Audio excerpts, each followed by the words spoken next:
We've got great fight coming up as Shaquille Foster will be fighting Abraham Nova. Now, this is a lovely fight.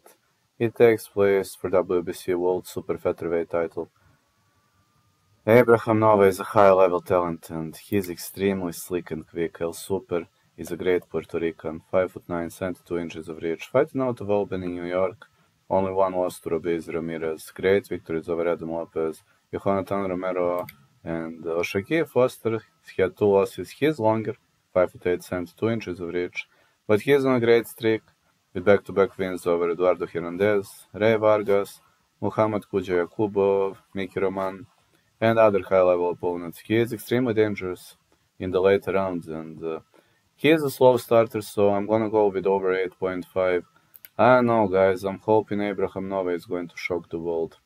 Don't know why, but I just have a good feeling. My gut is telling me to say Abraham Nova via decision, but my official prediction over 8.5.